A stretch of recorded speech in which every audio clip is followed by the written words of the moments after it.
Terima kasih.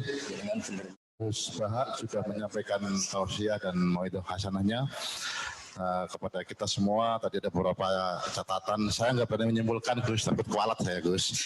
Jadi ini saya hanya catat aja beberapa poin-poin ya. Antara lain misalnya tadi bahwa kita BPK harus kuat tapi juga harus bersih itu. Kemudian juga tadi BPK itu mungkin harus menolong yang terdolimi maupun juga yang mendolimi gitu ya. Agar biar kemudian nggak jadi mendolimi lagi gitu ya. Juga tadi ada agama datang dengan logika yang mudah dan banyak yang lain. Namun juga ini saya nggak beri lama-lama Gus, karena tadi juga Gus ingetin kalau ngimami jangan lama-lama, nanti mufarokoh. Tadi tahlil jangan lama-lama, jadi MC juga jangan lama-lama juga nih Gus ya, MC-nya gitu. Jadi ini mohon setelah ini mohon tanggung jawab Gus. Dari pejabat pimpinan maupun pegawai BPK mohon dapat nanti jika ada ya mengajukan pertanyaan kepada Gus Baha. Mungkin untuk yang pertama dari yang hadir dulu di majelis di sini untuk dapat mengajukan pertanyaan. Silakan, apakah dari yang hadir ada yang mau bertanya? Dua Jawa dibatasin kalau Pak Wakil. jadi Bu. Pak Wakil Ketua yang pertama, monggo Pak Wakil.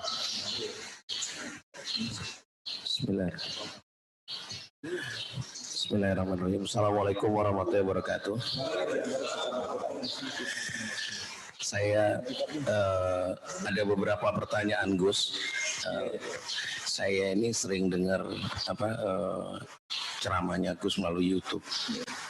Cuma santri-santrinya Gus itu motongnya jadi pendek-pendek itu. Jadi lebih banyak nggak ngertinya daripada ngertinya, karena langsung kepada pokok permasalahan, langsung kepada sampung. Pertanyaan sudah banyak, tapi nanti kalau bisa balik lagi. Tapi saya akan tanya beberapa dulu. Yang pertama terkait dengan kelembagaan kami, Gus. Terima kasih nasihatnya, terima kasih diberitahu dasar teorinya. Namun ada pertanyaan secara praktik Gus. Jadi lembaga seperti kami ini itu zaman Rasulullah, zaman sahabat, zaman tabi'in atau setelahnya itu ada apa tidak? Itu yang pertama Gus. Untuk melihat secara praktikalnya. Kemudian yang kedua tadi kita senang kalau orang yang sholat, orang yang soleh, orang yang baik dan kemudian kelihatan taat itu menduduki jabatan, senang. Nah kita ini pimpinan di BPK Gus.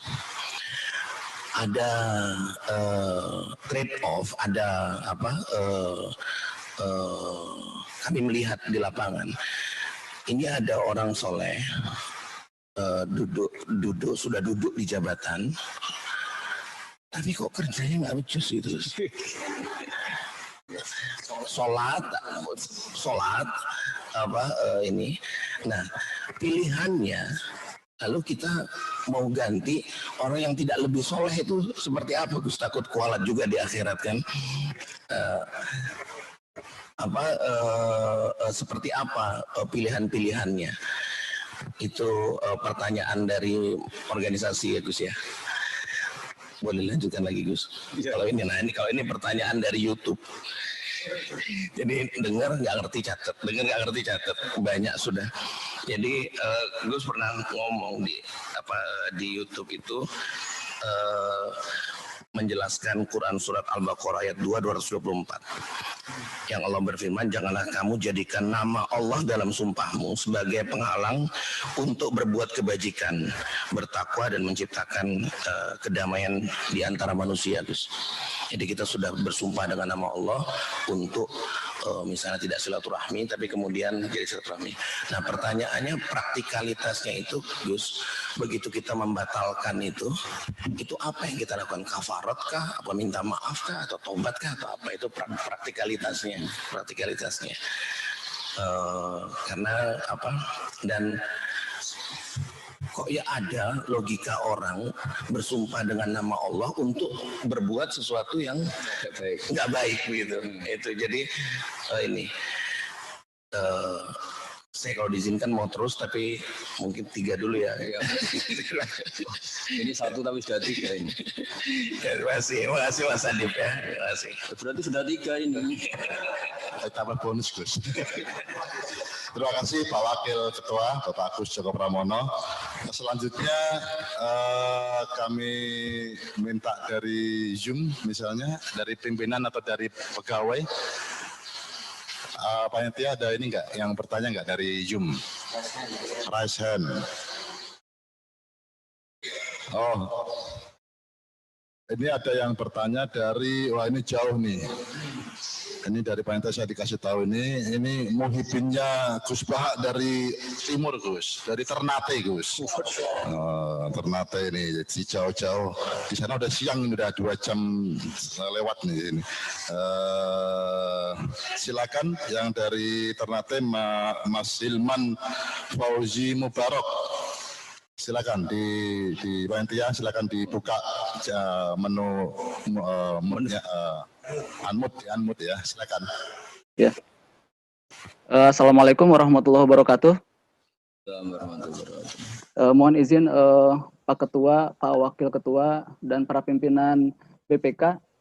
Terima kasih atas kesempatan yang diberikan oleh moderator. Perkenalkan, saya Hilman dari Maluku Utara. Gus, ada pertanyaan yang ingin saya sampaikan terkait dengan yang selama ini kami selaku pemeriksa BPK sering alami gitu. Termasuk tadi yang disampaikan oleh Gus Bahak kaitannya dengan peran BPK untuk memperlakukan orang yang salah zalim gitu, Gus. Yang ingin saya tanyakan adalah bagaimana caranya kita menghindari seminimal mungkin dari memperlakukan salah kepada orang yang sebenarnya dia itu tidak bersalah, tetapi khawatirnya kita, namanya juga manusia, kita ternyata memvonis orang yang sebenarnya dia itu tidak bersalah, tapi karena berbagai hal namanya manusia, ada kesalahan kita, ternyata kita nyatakan orang tersebut dalam tanda petik bersalah dalam pemeriksaan gitu. Bagaimana cara menghindarinya? Kemudian yang kedua, apakah ada doa yang dicontohkan oleh Rasulullah agar kita terhindar dari doa orang-orang yang mungkin tidak sengaja telah dizalimi oleh kita karena ya ketidaksengajaan kita dalam pemeriksaan.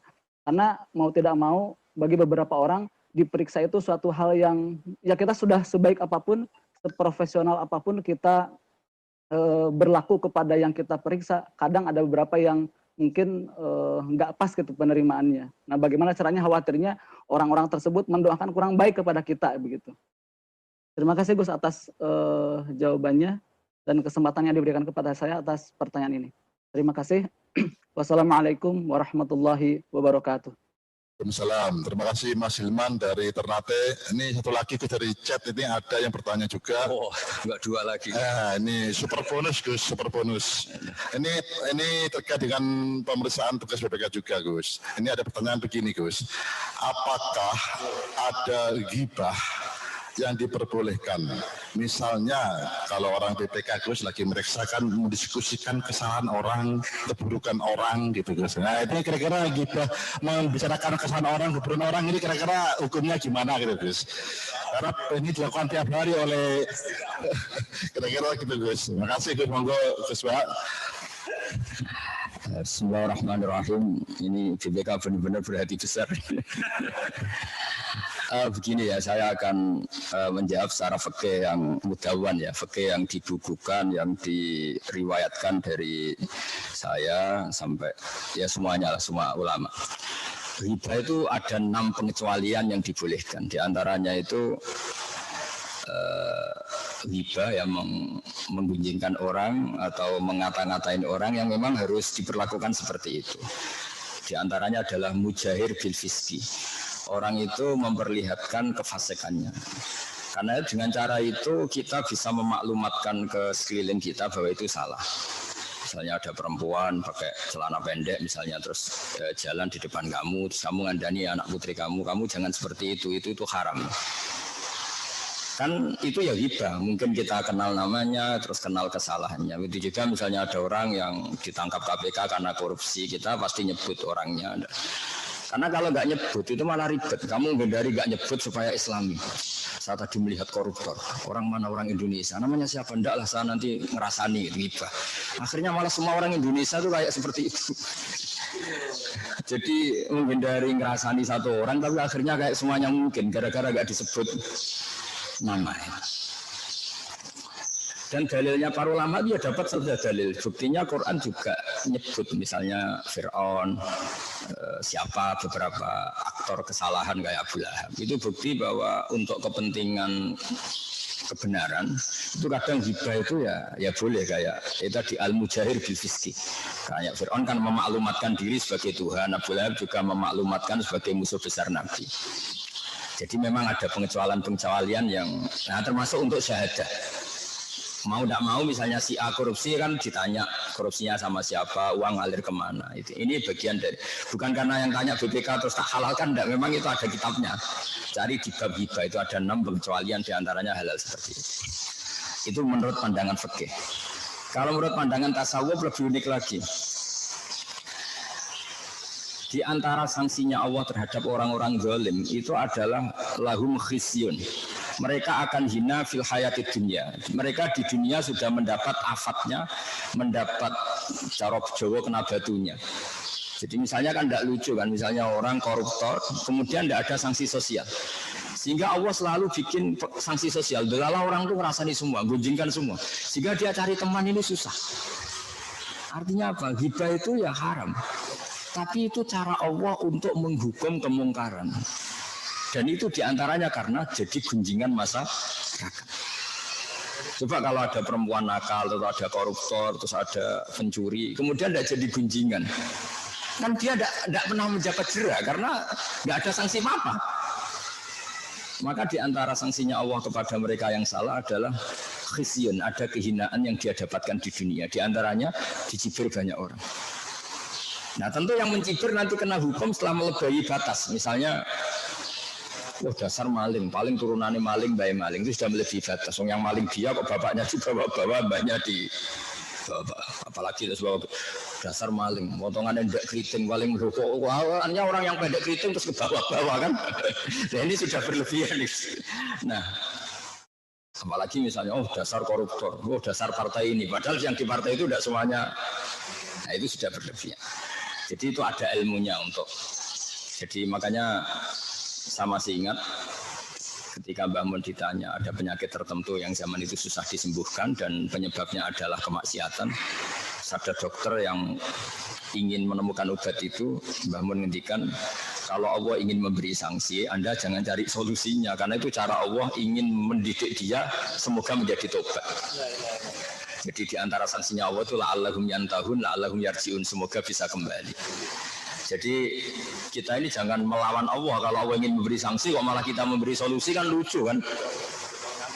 Ada orang yang karena sering main perempuan, main korupsi, kemudian jatuh di masyarakat, terus kamu istighosa mengistighfari dia, ya kan ya lucu. Allah ingin memberi sanksi supaya ngalami khizyun fil hayatid dunya. Jadi itu. Nah kemudian yang tadi pertanyaan dari Mas Firman ya dari NTT itu kalau minta doa Maluku Utara itu doa itu masyhur dan sering saya amalkan di antara doa Nabi yang terkenal. Saya bilang terkenal ini karena mungkin saya keluarga kiai ya, jadi memang diajarin itu. Kalau yang enggak keluarga kiai ya latihan sekarang supaya terkenal juga doa ini. Allahumma inni a'udzubika an adilla a'udal au azilla a'uzal au azlim au yuzlam alayya. Itu masyhur itu doa itu. Di antara doa yang diajarkan Nabi adalah ya Allah, saya ini minta perlindungan Engkau supaya tidak jadi orang yang menyesatkan atau disesatkan. atau orang yang tergelincir atau tergelincirkan. Mungkin kita ada ingin korupsi tapi gara-gara godaan harta tahta wanita menjadi korupsi. Jadi watak kita baik tapi gara-gara digoda tidak baik menjadi tidak baik. Au adillah audol. Terus diantaranya adalah au azlim au yuzlam aliyah, atau saya menjadi orang zalim atau dizalimi. Dizalimi itu misalnya ada skenario besar yang sebetulnya Anda tidak korupsi tapi didesain sedemikian rupa seakan-akan Anda yang apa? Korupsi atau Anda yang salah. Jadi itu memang mulai dulu di antara yang dibicarakan Quran adalah siapa yang melakukan kesalahan sumaya rumi bihi barian, kemudian kesalahan itu ditimpakan pada orang yang sebetulnya ada salah. Barian itu maknanya orang enggak salah. Faqatih tamala buhtana wa ismam. Jadi ada di Quran sudah dibicarakan orang-orang yang enggak salah tapi didesain sedemikian rupa oleh kekuatan besar seakan-akan dia yang salah. Misalnya saya koruptor, bisa mengatur sedemikian rupa seakan-akan gajah ini legal, bisa menyuap legislasi atau legislator supaya ini diundangkan secara benar, padahal hakikatnya ini kepentingan. Itu juga ribet kalau seperti itu. Atau mungkin kita di dunia agama juga sama, kita seakan-akan soleh sendiri terus mengajarkan orang supaya banyak ngamal ke kita, sementara kita sendiri tidak tanggung jawab di depan Allah Subhanahu wa Ta'ala. Saya punya contoh begini kalau dalam fikih. Saya sedang pengurus takmir masjid, tentu ingin masjid saya itu bagus. Bagus yang mana coba? Ketika kekuatan masyarakat saya hanya 500 juta, kemudian saya ingin masjid itu lampunya dari kristal, menaranya mewah, mesti saya disalahkan Allah. Karena yang dikatakan masjid itu tempat sujud. Kalau untuk sujud cukup, untuk alat sesuci cukup, ya sudah cukup. Karena keinginan mewah itu pasti nafsu sih. Wong sudah masyarakatnya tertinggal gitu kok ingin masjidnya mewah. Dan di sini yang kadang Nabi itu ngeritik masjid. Di antara alamatnya kiamat adalah orang berlomba-lomba membangun masjid. Itu maksudnya dalam konteks wong masyarakatnya miskin, ada kewajiban untuk ngerawat ibunya, ngerawat anaknya, ngerawat yang fardu ain, kok dipakai sesuatu yang statusnya tidak fardu ain. Di sini yang mendapat kritik. Tapi kalau masyarakatnya mapan dan uangnya lebih-lebih ya gak apa-apa bicara masjid mewah. Jadi kita ini masih dalam koridor fikih. Dan itu memang harus difikirin, termasuk misalnya gini yang saya alami, saya ini kan kiai. Buat acara tidak penting, saya itu belum pernah ngundang alumni acara kolnya bapak atau acara kelahiran anak saya itu tidak pernah. Pikiran saya sederhana, kalau saya ngundang hari ini misalnya, bisa saja santri saya yang sudah alumni itu sudah janji mau kerja di siapa. Dan dia rezekinya hari itu kalau kerja, gara-gara panggilan kiai dia harus datang ke sini. Untuk acara yang tidak fardu ain, tapi santri saya harus meninggalkan kewajiban yang berstatus fardu ain, maka saya dosa. Jangan kira kalau kiai itu tidak bisa dosa, ya dosa. Apalagi kalau kiainya agak engkek, jebule kono taman tok. Sudah ngundang orang yang meninggalkan fardu ain untuk keluarganya demi selera, yaitu bikin taman. Jadi makanya saya jadi kiai ini termasuk kiai yang masih orisinal. Hal-hal gitu itu tak hindari betul. Karena tadi efek fikihnya itu berat. Termasuk jenengan datang ke sini, saya tidak tersandung amat. Bisa saja Anda punya kewajiban berdoain di rumah. Tapi kok datang ke sini hanya untuk ngaji, yang mungkin ini tidak berdoain, baru fardu kifayah. Saya juga nggak tahu. Makanya tetap butuh istighfar. Sampai Rabi Adam mengatakan wastighfaruna yahtaju ilal istighfar. Kita sudah benar saja butuh istighfar. Karena jangan beri kebenaran kita, ada kebenaran yang lebih penting yang kita tinggalkan. Tidak segampang itu. Makanya disebut wastighfaruna yahtaju ilal istighfar. Kita istighfar masih butuh istighfar. Misalnya sholat awal waktu itu bagus sesuai teks hadis. Tapi andaikan semua orang sholat awal waktu itu tidak bagus. Mbah Mun itu sholatnya akhir waktu. Kiai Karim Berboya. Karena apa? Andaikan semua sholat di awal waktu, maka akan dikira bahwa aturan sholat sah harus di awal waktu. Kalau semuanya melakukan, pasti jadi konsensus. Yang lama-lama dikira aturannya seperti itu. Maka harus ada 1-2 pondok yang sholatnya harus akhir untuk menjaga konstitusi bahwa batas akhirnya sampai situ. Jadi itu tidak gampang jaga. Seperti tawaf itu yang baik itu ya jalan kaki. Semua sahabat tawaf ashabu Rasulillah musyatan berjalan semua. Tapi Nabi tawaf rakiban, Nabi pas itu masih siap tawaf rakiban, tawaf dengan naik unta. Itu kata Imam Nawawi dalam kitab Majmu', andaikan Nabi tawaf secara jalan, maka akan dikira syarat sahnya tawaf harus jalan. Maka Nabi wajib melakukan tawaf secara berkendara untuk menjaga konstitusi ilmu bahwa di antara sahnya tawaf boleh dengan berkendara, dan itu barokahnya sampai sekarang. Akhirnya orang berani tawaf pakai kursi roda, pakai skuter, karena iktibar Nabi pernah tawaf secara berkendara.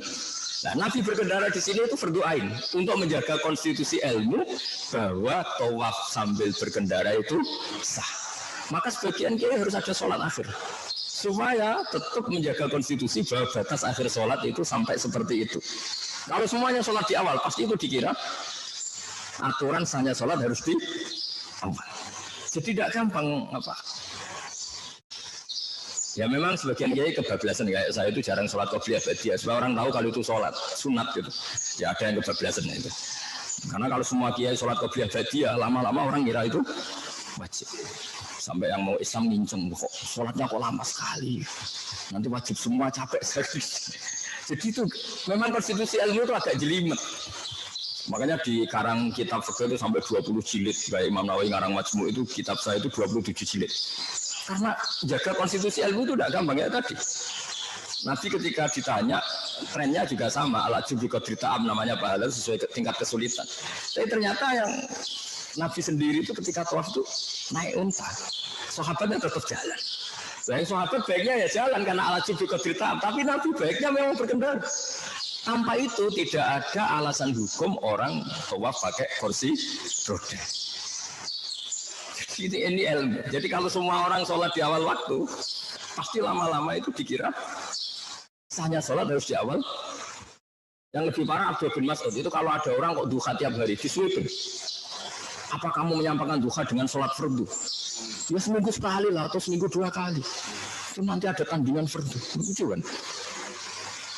Jadi ulama yang bagian ini konstitusi ilmu, saya termasuk yang di partai ini, itu ya agak-agak beling mau tidak mau saya itu ya mau tidak mau karena tadi sekali semua orang duha semua pasti dikira di antara wajib dalam Islam adalah sholat duha. Makanya Nabi Qiyamul Lail itu hanya sampai hari keempat, setelah itu enggak yang di masjid karena takut nanti tarawih dikira fardu. Jadi memang jelimet apa ulama penjaga ilmu itu agak-agak jelimet. Ya kayak tadi apa? Ya sudah seperti itu. Kalau orang didatangi Pak Iso Mansur mungkin bangga senang, tapi kalau cara ilmu enggak. Karena tadi beliau benar karena tawaduk, kita yang rawan takabur, wah saya top lah didatangi. Ribet ya tadi. Kalau orang didatangi janda cantik itu mestinya senang. Tapi ribetnya kan tadi dia ngelihat kita ibadah, kita ngelihat dia masalah kan. Itu ilmu, jadi agak-agak jelimet. Masalah kalau nggak dinikahi. Jadi ya kira-kira gitu lah. Jadi Ya, jaga konstitusi ilmu. Ya itu harus ada penjaganya juga. Ya, jadi kalau doa supaya kita tidak zalim tadi, Allahumma inni a'udzubika an adilla audal aw azilla uzal aw azlim aw yuzlam alayya. Sebagian ada tulisan au ajhal au yujhal alayya, atau kita membodohi orang lain atau kita dibodohin. Jadi kita menipu orang lain atau kita pertanyaan dari Pak Wakil tadi yang tentang wala taj'alu ardatal aimanikum itu asbabun nuzulnya gini. Mistah itu ya manusia lah, namanya manusia. Beliau ikut yang menggosipkan Sayyidah Aisyah. Karena Abu Bakar sebagai bapaknya Sayyidah Aisyah ini spontan bilang wallahu la unfiqu ala mistah. Demi Tuhan saya tidak akan mensubsidi lagi Mistah, mensubsidi lah, membantu. Kemudian suatu saat Mistah itu sudah tobat. Terus Abu Bakar itu sebetulnya sudah ingin memberi donasi lagi, tapi merasa kok saya sudah kadung sumpah gitu. Yaitu wala taj'aluha urdatan li aimanikum. Ya meskipun sudah kadung sumpah, kalau kebaikan ya langgar saja, mendingan bayar kafaratul yamin. Itu kafaranya yamin, kafaratul tamu asyarati masakin, seterusnya itu ada aturannya. Min ausati ma tutimun ahlikum au kiswatu mutahhirul qabail. Nah, jadi memang mulai dulu Allah itu ya dicatat kemana-mana. Mulai dulu, termasuk orang kafir yang satu rokaat. Kenapa kamu tidak ngasih makan orang miskin? Ini miskin dalam rencana Tuhan. Kalau saya kasih makan berarti saya merusak rencana Tuhan. Anut aimu malau yasha'uwahu atah. Masa saya ngasih makan orang yang andikan Allah berkehendak juga dikasih makan. Sama dulu orang kafir itu kalau bully Nabi juga gitu. Muhammad kalau ada sapi mati, unta mati itu yang mematikan siapa? Allah. Agama kami itu aneh, yang dimatikan Allah langsung haram, yang lewat tangan-tangan manusia malah halal. Harusnya ini orisinil, lebih halal, karena Allah sendiri yang langsung mematikan. Coba. Jadi kalau nuruti nyatut Allah itu Banyak orang kafir pun ya. Muhammad, kalau kamu itu rasul betul, gini loh, kita di lapangan, kemudian menyaksikan kamu ta'tiya billahi wal malaikati qabila, kamu datang diapit Allah sama malaikat, terus dimaklumatkan kalau kamu itu rasul. Ya doa nama Allah. Jadi kita yang mengkaji ilmu itu, makanya kita yang kiai itu orang sidik-sidik Allah ya, karena yang nyakit sudah banyak. Enggak gampang ngelola ilmu lagi-lagi enggak gampang. Imam Malik itu jarang nyebut Allah dalam konteks yang kurang baik. Sampai ada orang miskin minta, ya Imam Malik saya minta uang. Kemudian Imam Malik itu hanya diem. Gak di duit gitu. Terus ditanya sama temannya, kenapa engkau tidak bilang Razaqakallah gitu. Semoga engkau dikasih rezeki tanpa harus lewat saya gitu. Kata Imam Malik, inni ujillullaha an azkura ismahu indaman yakrahu sima'ah. Saya tidak ingin menyebut Allah di kondisi yang orang itu kira-kira disebut Allah juga tidak hormat, karena dalam konteks mangkok. Orang minta gak dikasih itu kan sudah mangkok. Sudah mangkok didoain Razaqakallah, butuhku duit bukan itu, kenapa mangkok? Mendingan Imam Malik bentengi Allah bilang, gak di duit. Ono mergawe nak ganti duit. Mendingan dia yang terkenal sinis daripada menyebut Allah kemudian Allah jadi korban. Iya. Sampai segitunya ulama. Jadi ulama itu nyebut Allah aja diperhitungkan gitu. Saking jelimetnya jaga konstitusi ilmu. Jadi ditanya sama temannya, kenapa engkau tidak bilang Razaqakallah misalnya, semoga Allah ngasih rezeki. Ini orang baru minta tidak kesampaian, ini kan anaknya mangkel. Ya lu duit didongak itu. Sama kan seperti kita mungkin zaman anak-anak mahasiswa itu kalau sowan ke Pak D-nya, cuma sawoni selamat, butuh duit sawoni selamat. Jadi ada kalimat-kalimat yang bagi orang tertentu tidak menarik. Apalagi nyebut Allah, ya, kata Imam Malik, ini ujillu isma'u, saya ini memuliakan asma Allah, supaya tidak saya sebut di depan orang yang baru enggak akan takzim ketika nama itu disebut.